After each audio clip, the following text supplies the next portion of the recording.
Hey parents, what's up? There's a ton of stuff that this meeting could have inside of it, but I want to talk about three things really quickly and sort of just kind of brief you on some things that we're going to be doing towards the end of the year and then the beginning of January, something we're going to be launching with our switch groups. It's going to be something different outside of service times.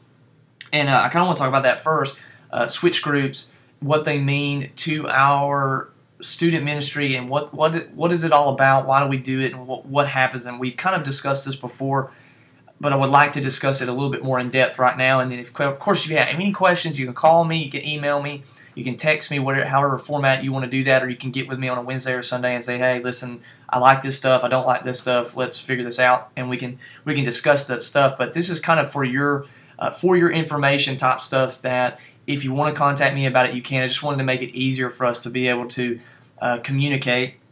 But switch groups are huge for us, and the reason they're huge for us is because church is usually based on one aspect of teaching, and basically there's a group of people, one person talking to these people, and then you experience kind of something dynamically different through what you would call like a Sunday school environment where someone's teaching but there's all this interaction going on. And really the switch group idea was kind of our attempt to do both in the same amount of time. The messages that are being preached by me are around 25 minutes, maybe not even that long sometimes, and then the small groups are about 25 minutes. We're still getting to do worship together, still getting to socialize, still getting to do all that stuff, but they're getting taught, and they're also being challenged to interact, converse, and dialogue about what they're learning. So switch groups are huge in that they play that part in our service times. Now, moving into the future, into January of 2013, what we want switch groups to kind of evolve into, not completely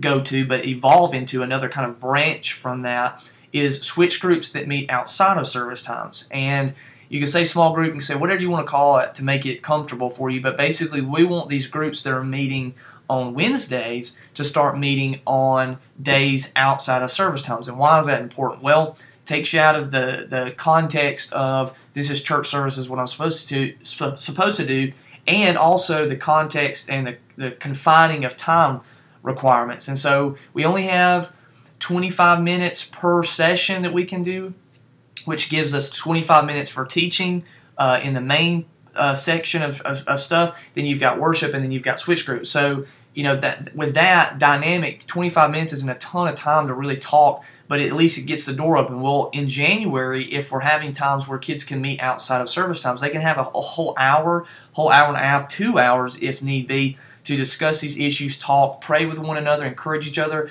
come up with projects to do. I mean, the form becomes a lot more manageable for different ideas and different giftings that are going to be in each group. And so our leaders are being geared towards this idea, and we're, of course, going to be meeting about this a lot more.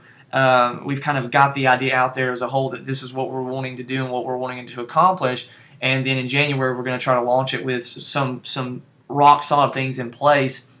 But switch groups will eventually evolve to that, something like twice a month, maybe on a weeknight or on the weekends. I know parents, automatically your concern is that your kids don't fall behind in school because they need time to study and they need time to do that. And I don't want to sound ugly, but I want to debunk that, because your kids are smart, they're bright, and it brings into to balance that. I know that they're getting stuff at home, but is it possible that they can have 1 to 2 days a month, other than the time set aside for church, to meet with a group of believers their age and discuss issues that they're going through and that they're looking at? And I believe the answer is yes. And your schedule may be crazy and confusing, and y'all have got a way of doing it. And I'm asking for you to be lenient with us and let us have your kids again 2 times more out of the month to kind of help develop them. And switch groups are huge, and I really want this to work. I think it can work, and talking about community and all those different kinds of things, this is possible, it is plausible, and I believe that it will help the overall spiritual health of your child. And now, speaking of that leads us back to what switch groups can do in your family. I believe hugely in family discipleship, and I believe that because I think that God shows himself very mightily through the individual. I believe he shows himself very I guess want to say influential through the church. And then there's two other areas. I feel like he does that through marriage, and I feel like he does that through family. And so the family dynamic is you and your family coming together and building faith together as well. And these switch groups are like little families that are a lot bigger than just 4 or 5 people in a home. They're 10, 12 people getting together. And now this kid's coming back to your family. What can you do to kind of strategize your home? And we're going to be giving out tips. We're going to be giving out material, curriculum, and even training. I know that may seem like, well, I know how to raise my kids, and that's great. I'm glad that you're praying for your kids, that you're reading scripture with your kids. But this is some defined things as far as our group's going that would work in the same mind frame. I'm not saying you stop doing devotions with your kids and things like that, but could this material be worked into something that you do with your kid once a week that ties along with what they're doing in their switch group, which ties along with what they're doing in student group? And it just becomes this whole thing where their family's doing it, their switch group's doing it, their youth group's doing it, people around them are doing it, and it's more influential. And we'll be talking more about that again. If you've got questions, I'm just kind of burning through this stuff. But basically, we start off with switch groups launching in January, and also pairing that, you parents are going to get curriculum and material, not a ton of stuff. We're not going to hand you a manual like this that says, hey, listen, here's all the things you're going to have to do with your students. This is your family. What we want to do is give you kind of like Project Church material type stuff where you have a skeleton and you can kind of build on that and make that work for your family. And so that's kind of how that dynamic, we would like to see it happen.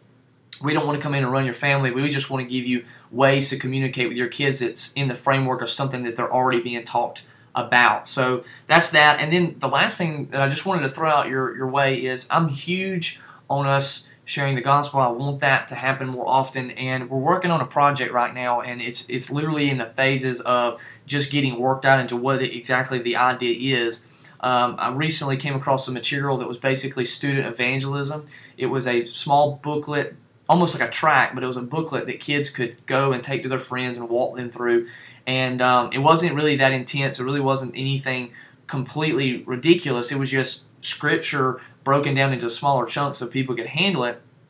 And I was looking at it, I was like, man, this could be better, I feel like, in that it could be not so big, and it could be a little bit smaller, and it could be a little bit more pointed towards a direction and an idea other than just Jesus wants to save your soul from hell, and get it to a more broader subject of that. Jesus wants to, he wants to save you from hell, but he also wants your relationships to look like Jesus' relationships. He wants you to serve people, and bring in that whole idea. So we're working on an evangelism project called Snapshot Collections, and we've gotten permission from the Common English Bible to use some of their, or actually to use the whole book of John if we decide to do that, and some other things. And basically, what would that look like if we gave a student not just something to go pass out, but we worked with students, we worked with families, and we got families together to empower one another to share the gospel individually. And that's something that's huge in my heart right now. I would love to discuss that. If you've got questions or you just want to talk about it, I would love to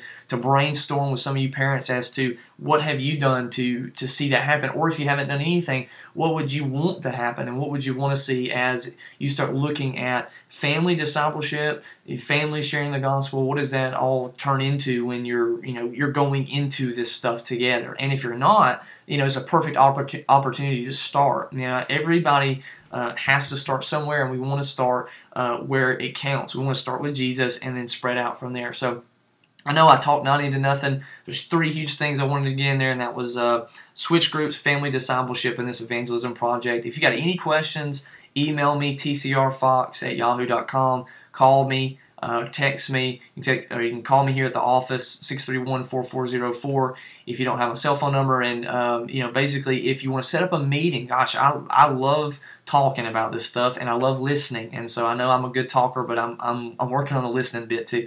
So just holler at me, let me know, and we'll get together and we'll sort some of these things out. If you've got questions about anything else, stuff on the newsletter, things that are going on in student ministries other than that, if you've got issues going on with kids and you want to talk about these things, that's what I'm here for, and that's what I love. And so I love your kids, I love you guys, and thank you for all that you do for your students and your prayers and your support as we try to kind of direct them outside of when you have them. And we believe that's very important. We really want the family dynamic to work here at the Church Revive. So anyway, if you got any questions, just holler at me, let me know. And we love you guys, and we're praying for you.